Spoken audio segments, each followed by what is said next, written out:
Hey there, everybody. Pete here from Sea of Tranquility. Welcome to another edition of the show. We've got on the other end of the Zoom line, Miss Lynne Versaci. Happy Sunday to you, Lynn. How's everything? Hi. How are you? I'm doing good. I'm cold, but I'm all right. I got Yeah, my. but I really like that Killer Sticks shirt. I I love like that. this as well. It's not often you see hoodies in this color, and No, you don't. I'm That's a huge fan awesome. of the Grand Illusion, and it's so freaking cold outside. I was like, you know what? I'm gonna bundle up today and wear something nice and warm because Yeah, I often have to go outside every now and then because I got 3 dogs and they're constantly wanting to go in and out all day. And sometimes some of them don't want to come in. And I'm like, all right, got to go out and get them. It's like, get your ass inside. So this is the best way to do it, not in a t-shirt. So, I know. And me, on the other hand, I have the two dogs, which you hear barking from time to time, and I go outside and I'm like in shorts, a t-shirt. My girlfriend's like, you realize it's 18 degrees and you're FaceTiming me with no jacket and you're walking. Like, so I don't know why the cold right now doesn't affect me. It must be hot flashes. I I don't don't know. know. Well, it's funny. Before we went on the air, Lynn and I were both kind of moaning and groaning about how getting old sucks. And I said to her, I said, well, wait till you get to be my age. So in tying in what you just said, I would say up until about a year ago, maybe two, I would wear shorts and t-shirts like up till almost Christmas before I said, all right, maybe it's time to ditch the shorts for a couple of months. But Yeah. the last like year or two, as soon as like October hits and it's like it starts to dip to like the low 60s and 50s, I'm like, oh man, it's too cold for these damn shorts. I would have That's never said that ever in my entire life up until recently. Now I'm like, I can't. that's great. Yeah, Yeah, I think the blood thins, or I don't know, something happens when you get old. I don't know. I guess. I remember my dad, God rest his soul, would sit in the living room with a hat and gloves on, and I go, "What the hell are you doing?" He's like, "I'm freezing." My So, father does the same thing. I can't go into wait their for those apartment and days. it's roasting in there. I'm like, oh, it's so hot in here. And there he is with like he's got the hoodie on with the head and he's walking around like this. I'm like, are you cold? He goes, I'm freezing. I'm like, oh, I don't get it. But now I'm I looking kind of forward to that. understand now. I understand. I can't wait till we Zoom in like 20 years and you're bundled up and I'm bundled and we're like shaking. Uh, anyway, Hello, let's talk about Sunny. how old we are. So today is Yeah. all about, and I don't even remember where this topic came about. I'm sure it was one of our viewers who mentioned it, but the topic came about, and the exact song I think that was part of the discussion was, you remember when the Osmonds did that song "Crazy Horses"? It's this big, heavy song from them, and the Osmonds aren't known as a heavy band, and that spurred on the conversation of, well, how about all those other bands that were not hard rock or metal bands that put out like a heavy song at one point in their career? So that kind of spurred on some other conversations. And Lynn and I were talking recently, and she's like, "Hey, we haven't done a show together lately. We need to do another one." I said, "How about this topic? Because this has been kind of gestating for a while." And she's like, "Yeah, I think I can do that." So, and it turned out I don't know, for me anyway, it turned out to be kind of hard. I'm like, all right, well, I know a couple off the bat. And then once I found a couple, I found a couple more. And then whammo, I had like a list of like 20 something. I'm like, wow, there's a Oh my lot of God. heavy songs by non-heavy bands. So I pared mine Wow. down to 10. Mine aren't necessarily in any order of preference. It's just I picked the 10 most notable, and then I have some honorable mentions, and I think Lynn does as well. So Yeah. Lynn, we'll start off with you with your number 10. Nice. Well, I don't really have a 10 or one. Like we said, I didn't really go in order, but I have to tell you, one of my picks was the Osmonds, because I don't even remember having that conversation with you, because Butcher Babies covered it, right? And that's really heavy version. And Yeah. then, believe it or not, Mike Portnoy sang it. He actually did a cover of that. So I think that's great. So I love that. And I actually like the Osmonds. I just watched the video right before we got on the air here, and I was like, yeah, this is Love pretty it. fun. It's so It heavy. was.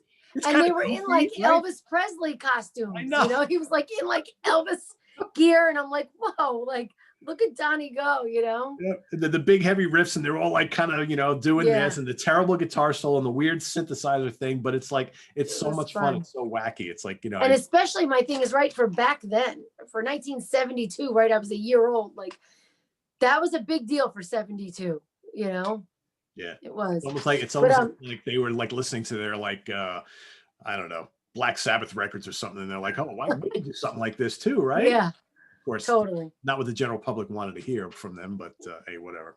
Hey, but it worked because now everybody wants to cover it. Yeah, exactly. I like it. So my number, I don't even, like I said, I'm not 10, 1, whatever, is the Beatles' Helter Skelter.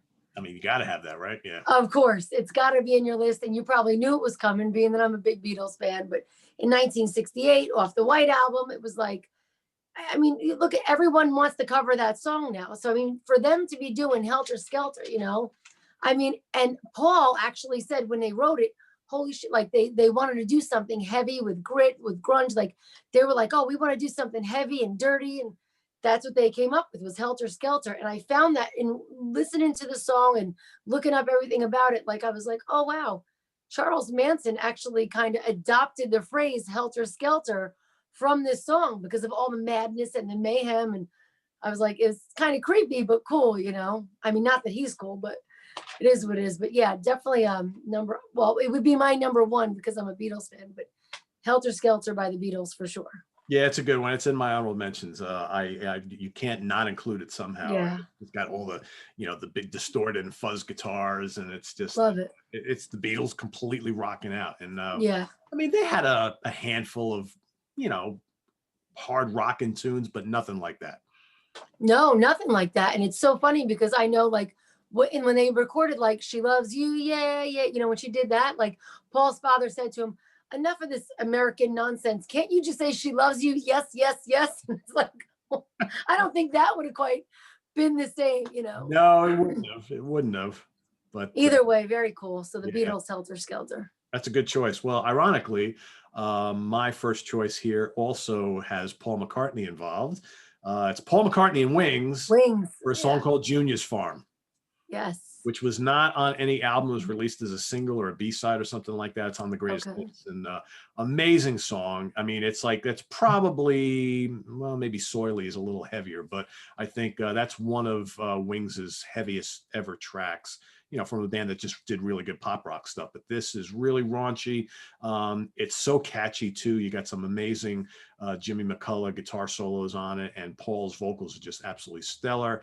And it's just like, it doesn't sound like your stereotypical Paul McCartney and Wings song, but it's still so amazingly catchy and so ironically pretty heavy. So that's my first choice for today. Yeah, I agree. And I loved Wings and I love Paul McCartney, so go figure. Yeah. So my number, 9, whatever you want to call it, is Queen Stone Cold Crazy. Oh, absolutely.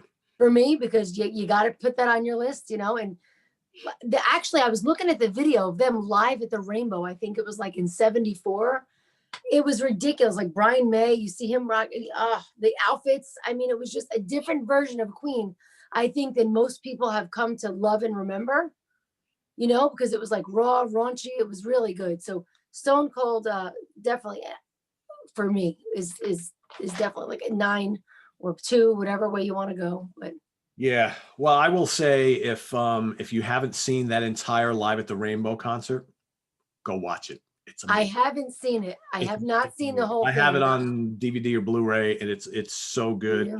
And one of the first bands that came to mind when we were talking about doing this was Queen. But the reason I didn't pick any Queen songs, and again, like kind of casual Queen fans probably don't know this, but their like first 2 albums and arguably their third album, which is what this one, your song, are pretty heavy. Heavier. Then they moved away from that, but Queen always did like at least 1, maybe 2 heavy songs on all their albums, but they became more of like an international pop band to most people, right? Who I think that if you were to play them that song, or maybe Son and Daughter, or Keep Yourself Alive, or from the first couple albums, they probably they wouldn't that's realize. Queen. Because they wouldn't realize they were, a lot of people like label them as a glam band, but man, Queen, those first 2 albums, pretty heavy. They were definitely started moving away from that a little bit. But Stone Cold Crazy, arguably, Stone Cold Crazy is one of the first ever like speed metal songs. Oh my God, that's so funny. I mean, I'm sure that song influenced like a lot of metal bands, because that's a really I'm sure it did. Classic. Well, I mean, I think Queen in general influenced everybody that even does music, right? Whether it's rock, pop, metal, whatever it is, because they were Queen. I mean, it was what it was, Yep. Queen, the Majesty. Yeah. All right, so my number 9, I did bring some props here today on stuff that I had. I'm going to go with a band that's never known for doing heavy music, maybe conceptually heavy music, but not like heavy, like heavy like we're talking about.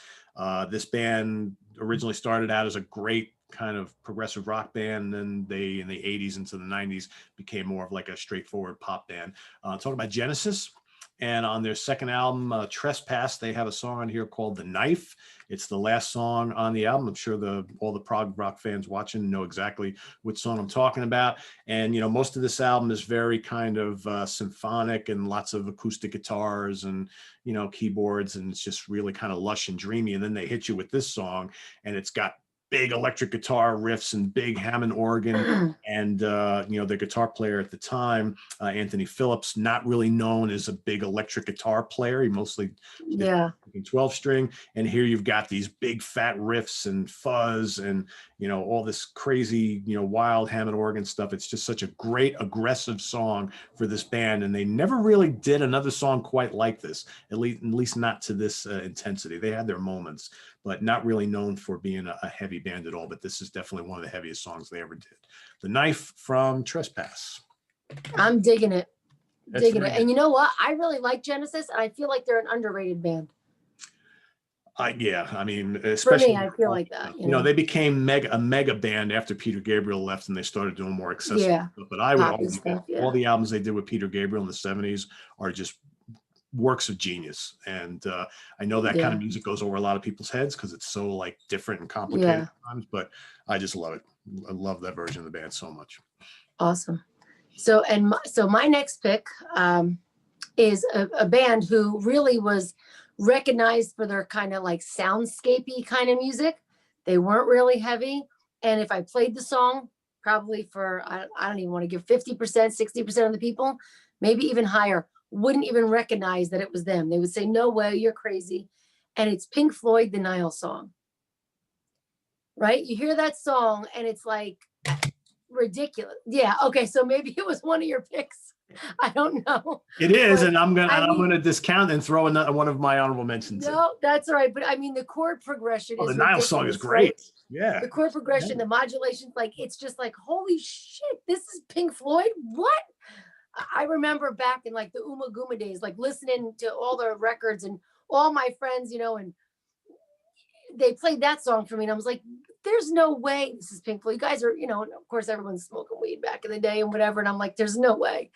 But yeah, so Pink Floyd for me, like I said, you play it for someone who's a Pink Floyd fan or not, they're like, holy shit, like you don't realize how heavy that song was, you know? It doesn't sound like anything else I've ever done.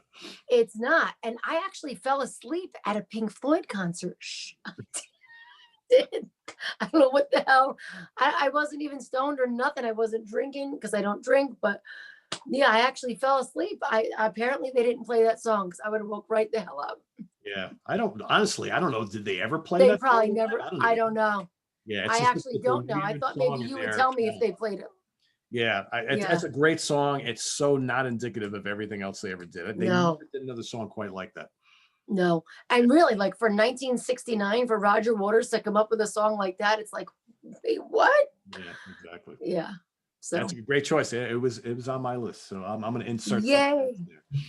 That's right. All right, so next I'm going to go to the Doobie Brothers. All right, who on their album "The Captain and Me," which is one of my favorite albums of all time, love it. A song called "Without You." Such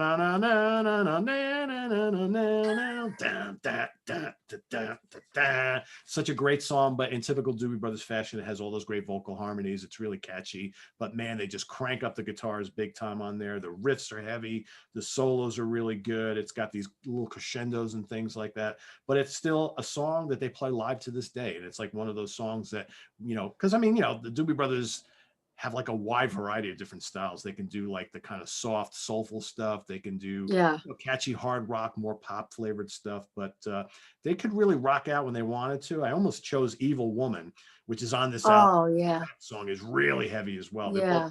I opted to go with Without You because I think it's heavy, but yet it's really, really catchy. And China Grove is on here, Long Train Run. I mean, love China Grove. I look at the track. Love it. Like perfect album start to finish. But yeah, Without You is my song from the Doobie Brothers. I knew I had to pick one of theirs. They have like a handful of tunes that were kind of fairly heavy, but that's probably my favorite of all of them. So yeah, Without You from the Doobies. Nice. Doobie Doobie Doo. Doobie Doo. I'm cracking up because I love the Doobie Brothers. Yeah, but great band. I do. I love them. All right, so my next one is comes from actually a pop artist who everybody in the world knows, loves, and was really sad when he passed away. But it's Michael Jackson with Dirty Diana, right? That was produced by Quincy Jones, one of the best producers ever, right? Charted #1 at Billboard. Steve Stevens on the guitar from Billy Idol. Like, I mean, and honestly, it's so funny because ironically, I think Prince's Diana, it was one of her favorite songs. And they were wondering if it was about her. Diana Ross was wondering if it was about her, but it wasn't. It was actually about, what do you call it? It's about groupies and stuff like that. So, you know, go figure. Yeah.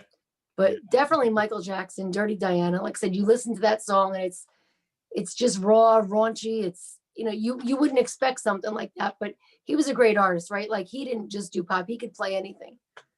God rest his soul. Yeah. And he had a knack for having some pretty good guitar players guest on a lot of his albums.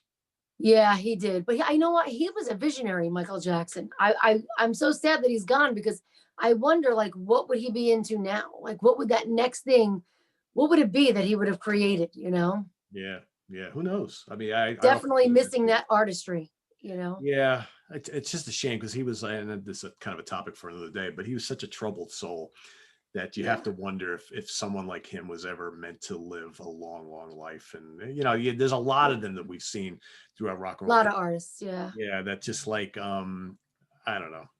It's got to be tough. But you know what? Pop like that, right? It is. But, you know, I feel like that's where a lot of these artists get their creativity from their pain, from their past. Yeah. I mean, we all have it. We just express it in different ways.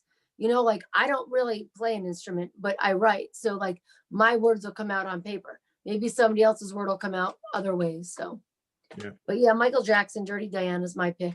Cool. That's a good choice. Yeah, I toyed with another Michael Jackson song that's in my honorable mentions that nice. We'll get to. All right. So speaking of like, what's that? I said I'm stealing all your stuff.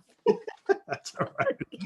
I figured we crossed over on a couple things, but all right. So speaking of great pop artists, this guy, he was up for induction into the Rock and Roll Hall of Fame like 2 years ago. Didn't happen for him. I think it's a no-brainer to put this guy in because I think he's probably the most unknown true pop visionary we've ever had.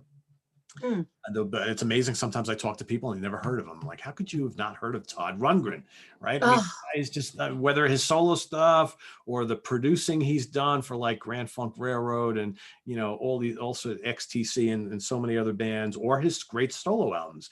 And he's got a lot of great singles and things like that, but he's not known as being even though he's done some rocking stuff, he's not really known as a real heavy guy, but he had a song on this album here called Todd, which was released back in 1974 called Heavy Metal Kids.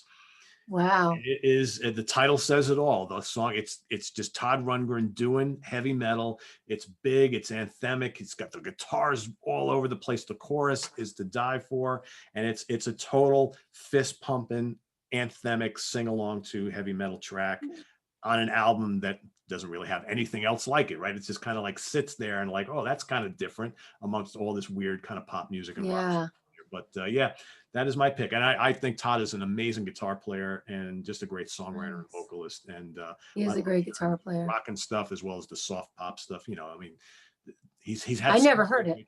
You've never heard that song? Oh, no, I never heard. But I'm gonna go listen after this. You bet your bottom dollar. Heavy Metal Kids by Todd Rundgren. Yeah, absolutely. Nice.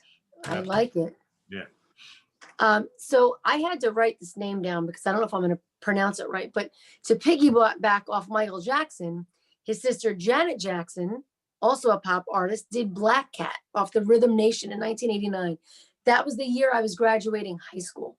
And again, if you're, you know, I'm not just a metalhead. I wasn't just a metalhead. I listened to metal. I used to make my girlfriends before going to L'Amour's take me out to go dance in disco, you know, whatever it was, disco, rap, pop, whatever it was beforehand. So I like everything, country, dance, you know, old stuff.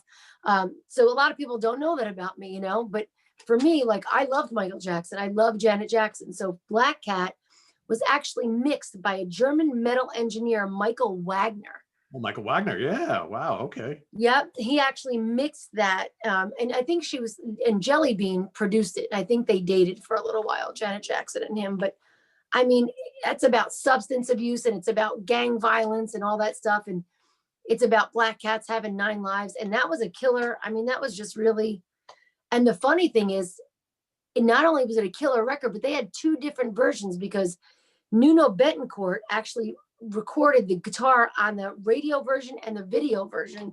And then somebody else, Dave Barry, played on the other versions. So I thought that was kind of cool because that producer, Michael, like he must have brought in Nuno and was like, hey, you need to be on this track, and it made it kind of a little more heavy. It was cool. So I'm like sitting here thinking that off based on the title of the song, it's not ringing a bell with me. But I remember that Janet had a song that I liked that was pretty rocking, and I remember the Nuno Betancourt tie-in. So I'm wondering if this is the song that I'm thinking of. I need to. It was really good. I think that might be it. Not afraid to. It was a fucking awesome song. I'm telling you. It made you feel good. You were just like, I don't know, maybe that was just me, but either way, play it after this. I'm sure you'll like it. Yeah, no, I'm going to check it out. I have a feeling it's the one I'm thinking of because I remember she had, like I've never listened to Janet quite a bit. I mean, you hear a lot of stuff by them, obviously, and every now and then. Yeah, for sure. And I remember there was 1 or 2 songs by her that I think I really dug, and that may be one. We'll see. I'm definitely going to listen to it and see. If awesome.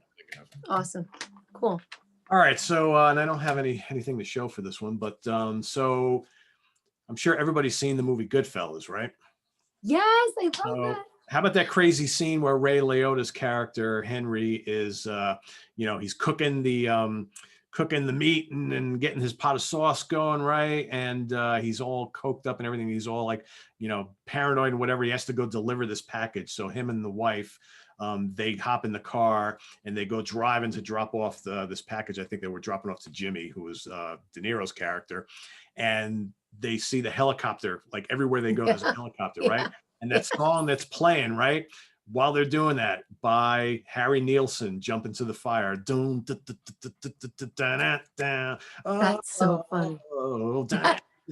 It's such a great song, and it's the only song that he ever did like that. I mean, everybody always talks about Harry Nilsson as one of the great songwriters of our time, and I don't argue that at all because he was the man who could do all these like kind of like pop crooner type songs, all these gentle. He had a ton of hits, but nothing like Jump Into the Fire. That was like really. I didn't even know that was him.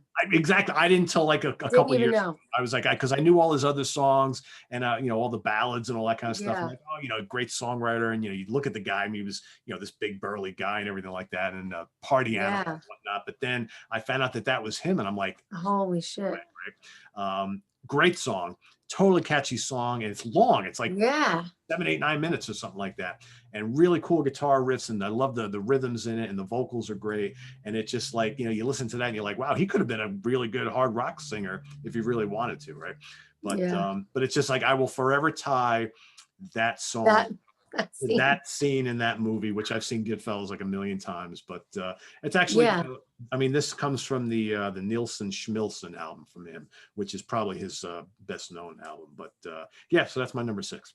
That's funny. And you know what, Pete, if you would have just told me his name and the name of the song without saying that scene, I would have no clue what song you're talking about. Exactly. But because I love that movie, and it's like, Janice Rossi, there is a whole living, or like, I love that movie so much that I can actually picture it. And I'm like, holy shit. Like, right, because all I picture is that they keep showing Ray Liotta. He's looking out the window. He's driving all year. It's just crazy. And he's sweating profusely, right? And it's just like, oh. Well, he's pretty fucking high. Yeah. he's pretty high. But yes, good choice. I love it. My next one, which I'm not really too sure you're gonna like, because I don't think you like these guys. Maybe you do. Maybe it's not one of the bands you don't like. But off their 1987 Pride album, White Lion, it's Lady of the Valley. I wasn't sure. I didn't know if you were a fan. I love White Lion. Yeah, I love White Lion. Yeah, I mean, Lady of the Valley, right? I mean, and again, you hear it. His vocals, they are what they are because it's Mike Tramp, right? And his vocals, to me, I love his vocals. I love Mike Tramp's singing voice. But when you hear that Vito Bratta guitar, it's just like, And I feel like Vito Bratta is an underrated guitar player, you know, for sure, because he's freaking amazing. Very He's much amazing. too. Yeah, he just went So and yeah, retired from music, and man, we miss him. Yeah. Oh yeah. I totally miss him. Vito Bratta, come back. No, but yeah, I mean, if you hear Lady of the Valley, it's like, yeah, you know, White Lion Wait, and they did all these other, you know, ballady songs, and his vocals kind of sound that ballady on this song. But then when you get into the riffs, it's like, holy shit, and that guitar solo, it's like, this is not White Lion, you know, it's killer. So I love Lady that of the song. Valley for me. Yeah, I love that song. And yeah, and I think that band probably could have been heavier than they were, right? I mean, they Oh were yeah, never like yeah. I wouldn't really call them a metal band. They were more No, like they no. were good Hair band. hard rock. Yeah, I They mean were they, like a they hair get band. classified as such, but I think they were a little better than that. But they were good at kind of like just good melodic, catchy hard rock stuff. But that song, that's a metal song, and that's a great song. Yeah. Absolutely love it. Yeah. I didn't see that one coming because I didn't think you were going to choose anybody like that because but that Oh, I love White Lion. I mean, I love them. And yeah, I no, love I Mike always like Sam's White Line. voice. Yeah, I dig him.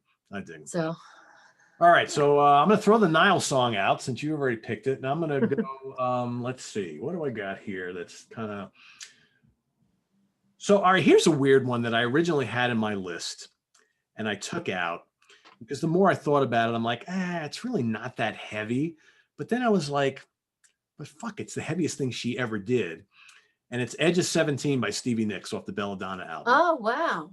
I mean, it's Didn't not see like that one. heavy, but the guitar is heavy. Yeah. And even though Yeah. her vocals in it are on the song are kind of like dreamy and everything, but Yeah. the chorus is great. And I'm just like, and every time I hear it, because I've always loved that song. So whenever I hear Yeah. and I'm like, yes. And I just think that the guitar tone on that song is really good. Again, it's a very repetitive song, but it's like I said, for Stevie Nicks, Yeah. that's pretty heavy, I guess, right? That's probably the heaviest thing she ever did. Yeah, no, I agree. And I mean, well, first of all, the guitar tone on a lot of their songs is just great. It's them, you know. But I love Stevie Nicks. I love that Belladonna record to begin with. And yeah, it's a killer. Good job. I didn't see that coming. See? Yeah, and I like I said, it was in my original top 10. I took it out because I'm like, it's not maybe heavy enough. But now I'm like, all right, so take the Nile song out, throw that back in. Why not? It's kind of heavy for Stevie. It's kind of heavy anyway. Yeah. And you know what? When you say heavy, when you define heavy, like my heavy may not be your heavy. Our heavy may not be heavy like Ryan and Nick would pick, you know, like, so I'm saying like, it's so different. Everyone's heavy. And you can have a song where it is like, da, da, da, da, da, da, whatever. Then they just comes in with like a heavy, whatever, heavy part. And I still kind of think that would be classified as like a heavy, you know? Yeah. So that's all right. And it's us doing it. So who really cares? Who cares, right? Yeah, exactly. Who cares? So another one that I used to go out dancing to all the time on my way to a metal show, because I always had to get my dance in, was In Vogue. In Vogue, I loved In Vogue. I don't know, you know, these, and actually 30,000 girls tried out to be in Vogue. And that was a big deal for back in the day. But in 1992, off their Funky Divas album, they had that song, Free Your Mind, and the rest will follow. That song for them, I mean, they come out in their black leather and they're on the runway and I mean, it was kind of embodied like the metal, what was going on in that time for metal, you know? And it was just kind of heavy. And then it's funny because they had this guy, Jinx Jones, who's a rockabilly guitar player out of San Francisco. He actually did the guitar and the bass tracks for that song. Oh, so he played that big heavy metal riff in that song? He Wow. did. And I'm like, holy crap, this guy's a rockabilly freaking player. And he's great. And I love rockabilly, you know, Stray Catish kind of stuff, you know, whatever. And I love that. But for this freaking En Vogue Free Your Mind, he killed it. And he did like guitar and bass. So I was like, wow, this guy's pretty talented. So I kind of went off and researched some of his stuff too. But I thought for me, En Vogue Free Your Mind was definitely a heavier song from what they were used to doing. I didn't see that choice coming at all. It's like, I'll be watching this episode later. My wife will be like, yes, I know that song. Great. Yay. That's awesome. Well, you know what? It's funny because my girlfriends and everybody used to go, you know what? You're a closet dance person. Like you are a disco person. I'm like, no, I'm not. No, I'm not. Like, and I was always trying to be like, I'm strictly a metalhead. They're like, oh my God, you're a Guidette. You're, you know, I'm like, all right, you caught me. And for all of you non-Italian viewers, that's something us Italians know very well. So. Oh yeah, well, Guidet was somebody back in like the 80s who like chewed the gum and they kind of like listened to dance music and had, well, again, had the 4-inch F me pumps, which I had anyway, but either way, it was good times. The old days, right? The old days. Can we go back? I want to go. I want to do over. Yeah, I know. Back to the simpler times, right? Things weren't so complicated. Well, I'd like to go back with the knowledge and information I have now. Yeah, because there's not a lot we do with that knowledge today, right? So might as well use it for back then. Right? Exactly. Do some good with it. Yes. All right. So here's one I know you're going to remember. So back in the very early 80s, so Lynn and I both grew up with a radio station here in the Hudson Valley called 101.5 WPDH, right? Yeah. And back in the day, WPDH used to play a lot of really cool things that weren't necessarily big hits, or they would play like songs from new albums that came out just because that was what radio did back in the day. And they used to play a lot of artists who weren't necessarily well known on a national scale, but we heard them a lot on this radio station. So you remember an artist called Donnie Iris? Oh my God. Is that Love Is Like a Rock? That's one, but the other song is called Aaliyah. Oh my God. Remember that song? Oh my God. What was the last time you heard it? We thought of Donnie Iris, right? Wow. So Donnie Iris was this, and he worked with Wild Cherry. Remember the band that had that song? Wild Cherry had that really big song, Play That Funky Music. Anyway, he worked with Wild Cherry for a couple of years before crazy. The 80s started. And then he started a solo career. He put out a couple solo albums. So this is off of his self-titled, the Back on the Streets album, which I think came out in 1980. And Ali, and again, this guy, really goofy looking guy. He had like short, he looked like he belonged on the Revenge of the Nerds movies, right? So he had like these weird nerdy glasses, this really short hair, and he would wear the button down short sleeve shirts, and half time he had a cigarette hanging out of his mouth or whatever. And he would sing these really weird, like kind of pop songs. But on this particular album, on this album and the album after, which had the song that Lynn just mentioned, Love Is Like a Rock, he would do like one big like hard rock tune on there. So Aaliyah has got these really good guitar riffs, really cool chorus. It's the chorus is kind of like a pop song, but the song itself is pretty heavy. And this radio station used to play Aaliyah and Love Is Like a Rock all the time. Yeah, all the time. And that was all you ever heard by Donnie Iris. And then like a year later, never heard of the guy again. And it was funny. 5 years ago. I don't know what I was doing. I just all of a sudden Aaliyah popped in my head. I'm like, wow, whatever happened to that dude, right? He just like this. What did happen? I don't know. He was busy. He put out albums for a while. I don't know what he does now, but he doesn't look exactly like that anymore. I'm quite sure. Video. Remember that video, him with the Stratocaster guitar, and it's like this woman would pop in and out every now. It was just really weird stuff. But anyway, if you're watching and you haven't heard Aaliyah, it's actually a really cool, catchy song.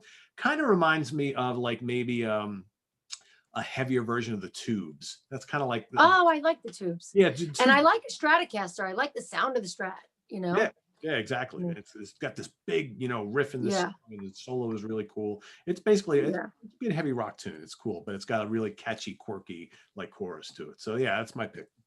Aaliyah by Donnie Iris. Nice. That's a good one. Yeah, I wasn't expecting that one.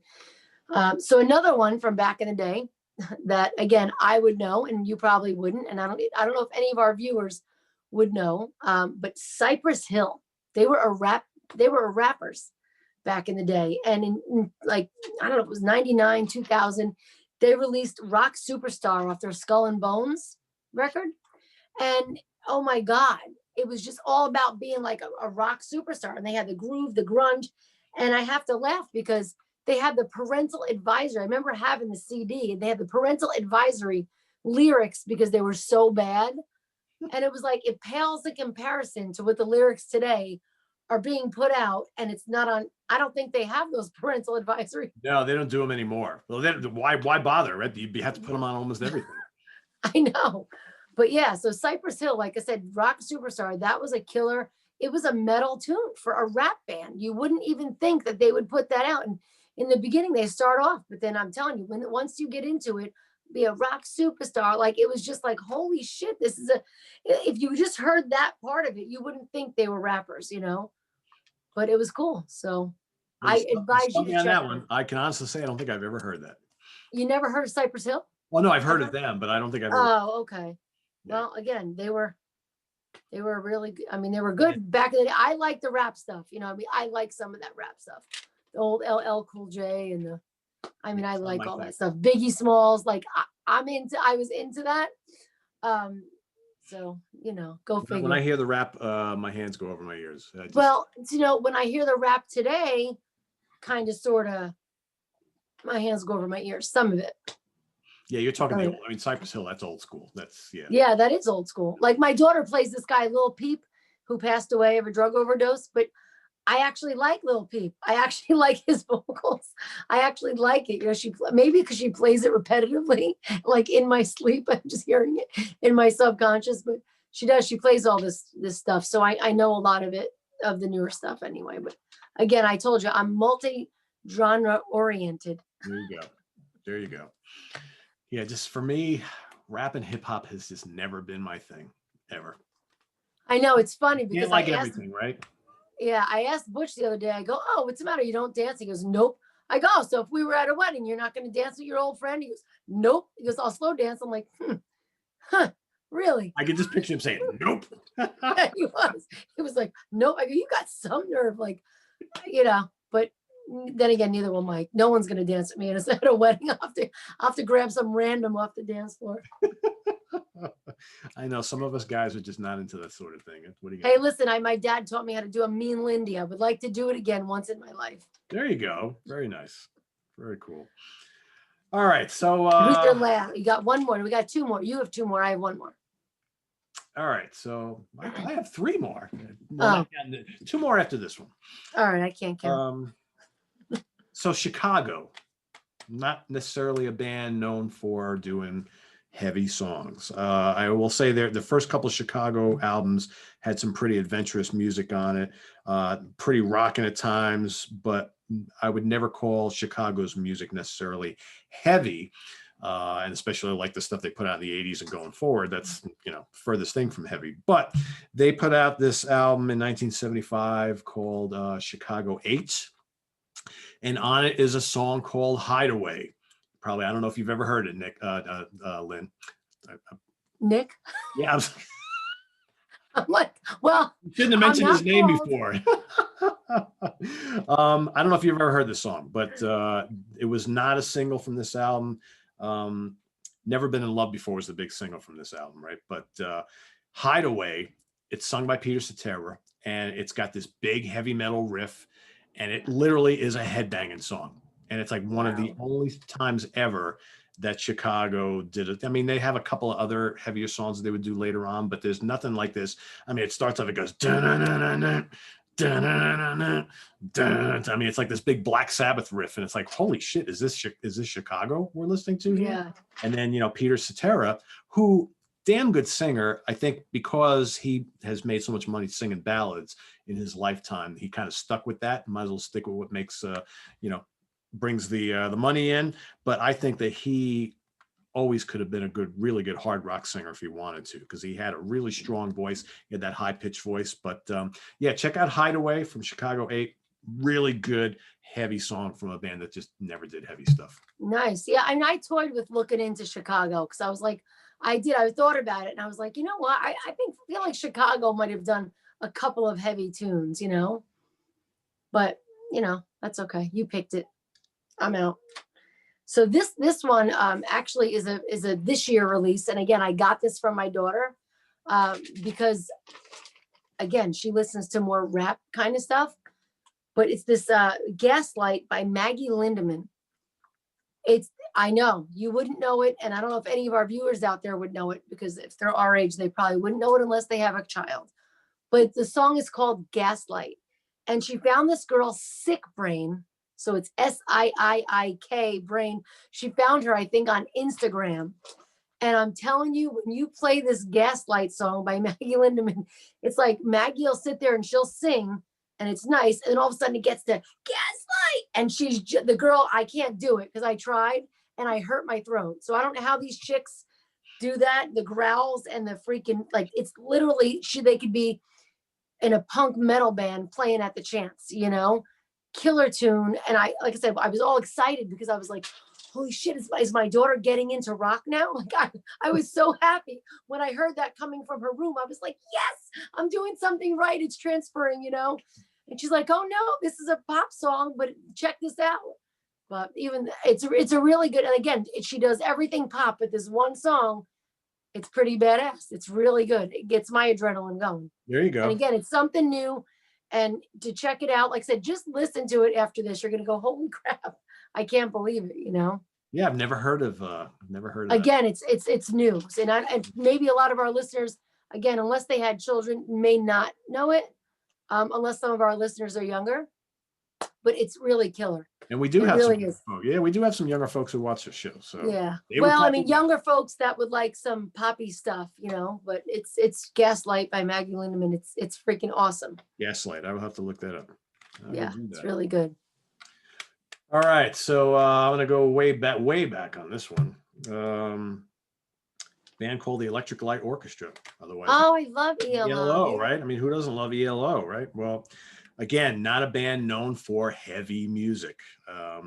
But on their album On the Third Day, they had a song, which actually I think they released as a single back then, called Ma Ma Ma Bell. It's got a really catchy chorus, and it's got the heaviest guitar and cello riffs you'll ever hear in your life. I mean, it's just like the song busts out of the gate, and dun, dun, dun, dun, dun, dun. Dun, dun, and then the cello comes in, dun, dun, dun, dun, dun, and it just sounds like this great, like heavy rock and boogie song that like a band like Foghat or someone would do. And the chorus is really good. It's just a really heavy song. And again, a total outlier on this album, because this is not a heavy album by any means. Most people, you know, you think of ELO, they write great pop songs, a lot of these great strings and keyboards and things like that, and like Beatles style harmonies and things like that. But yeah, check out Ma Ma Ma Bell, and it's Belle. Great song, really good song, and a really cool album, one of their earlier albums. And that is my choice there. Nice. Well, since you stole my Osmonds for number 10 or number 1, but I have a couple honorable mentions, but one I really like is Eagles, Victim of Love. Again, that to me, right, the Eagles are the Eagles, and I feel like they're all great, right? Like I celebrate the whole catalog, but Victim of Love has some of that raunchy guitar stuff in it. Yeah. So it's like, oh my God, this is, and again, for back then, right? If I tell that to some of the metal guys, you're going to go, really, Eagles, Victim of Love? But for back then, it was kind of, you know, pretty raunchy. And that's a pretty rocking song from them. I agree. Yeah. So, I mean, for me, like my last one would be the Eagles, Victim of Love. But yes, Machine Messiah. You have Michael Monroe. Remember TNT Diet? Remember him from Hanoi Rocks? Do you remember him? Yeah. Yeah, that Green Day, Take Back. I also have Jefferson Starship, Find Your Way Back. Again, his vocals, right, doesn't really lend itself to metal because he's got that really high vocal range. But the guitar riffs in there were, again, pretty nasty, raunchy guitor riffs. So how about Jane by Jefferson Starship? Jane, that was good. Totally again, his vocals in there were a little more badass. But I mean, again, Starship's a great band anyway, I think. I love the early Starship stuff. I think they're really underrated band. Yeah. Well, my final pick before I rattle off a couple honorables is from Mr. David Bowie. And this is my favorite David Bowie album. And this particular song starts off the album. It's from The Man Who Sold the World. I fucking forgot to mention that. It's The Width of a Circle. That to me is like the ultimate heavy song by a non-heavy band or artist. And it's so heavy. Him and Mick Ronson, is the first time they worked together, and Mick Ronson just doing all these big doomy Sabbath riffs. The song is like 8 minutes long, and it just kind of like, you know, just gallops along, and the vocals are great. Lots of the psychedelic stuff going on, like especially with his guitar solos in here. But it's just this big doomy David Bowie song that I absolutely love. And I mean, this album for the most part is a pretty rocking album. I was gonna say that the whole album's kind of heavy-ish. Yeah, you know, All the Madmen is a great song. Black Country Rock is pretty up tempo. What else? Save Your Machine is good. And then, of course, you got the title track, and the Superman is good. It's a really good album. And The Width of a Circle is actually a really heavy song, and it just sets the tone of this album in a big way. So that was my final pick.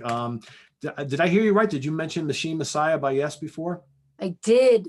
Yeah, that was on my honorable mentions list. That's did. Holy shit, right? Yes, ever did. Yeah. Dum, dum, dum, dum. Come on. Great. What else do I have? How about Move Over by Janis Joplin?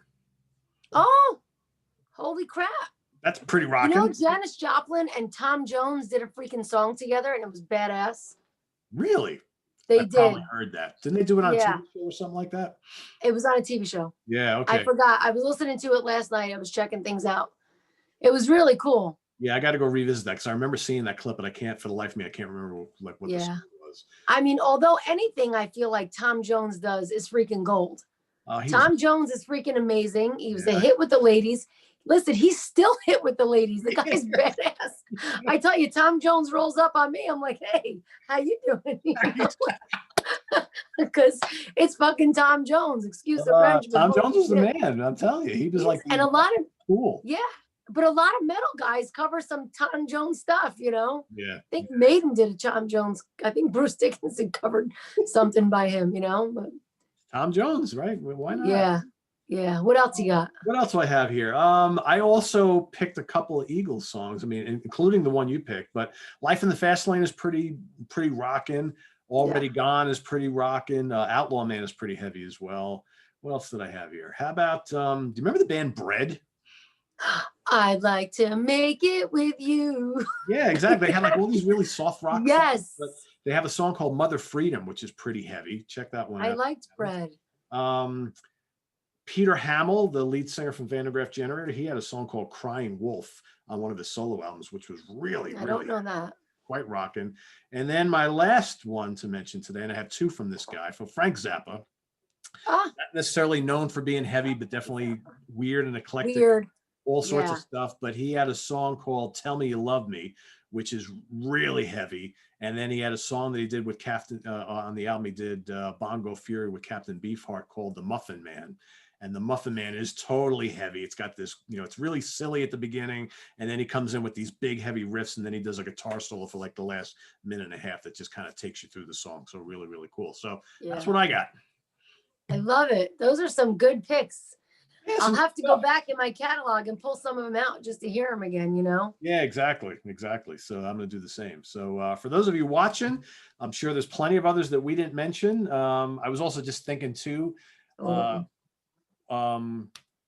Sharona by the Knack. That was kind of heavy at the time, right? Yeah, I guess so. My Sharona, yeah, I guess so. I think did I have any other ones on here? Yeah, My Sharona was pretty heavy by the Knack back then. I guess.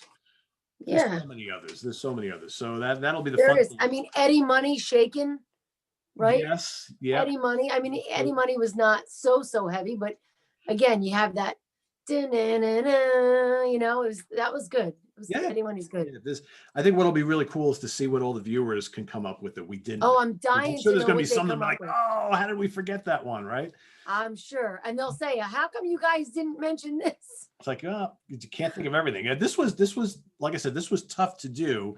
But then like once you started kind of amassing a list, then it started to get a little easier. But there's so much that I'm sure we didn't even touch on. So that's what'll be fun, is to go through the viewers' comments to see what everybody else has come up with. So that's your loyal viewer. You, the loyal viewer, that's what your little homework is here, to add some of your favorite heavy songs by non-heavy artists and try and get to the stuff that we didn't mention today. So then Lynn and I can go back and listen to those and be like, oh yes, that song. Exactly. So there you have it. That's the show for today. Visit us on the web at www.seaoftranquility.org. We're on Facebook, we're on Twitter, of course, we're here on YouTube. All the damn time. So today is Sunday. What is tomorrow? Tomorrow is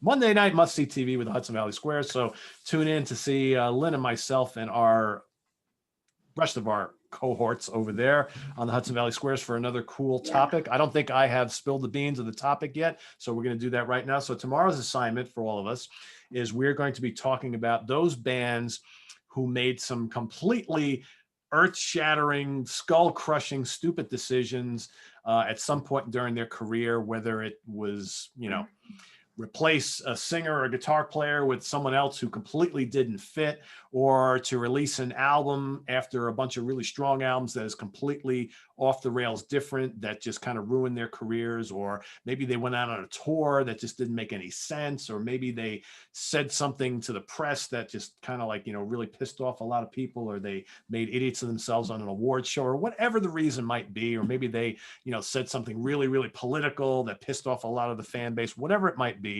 Yeah. That's what the tone of the show is tomorrow. So we're all going to come up with a couple of examples of some Yeah. bands that we like or know or listen to that made some really bad decisions at some Which will differ. I think will differ.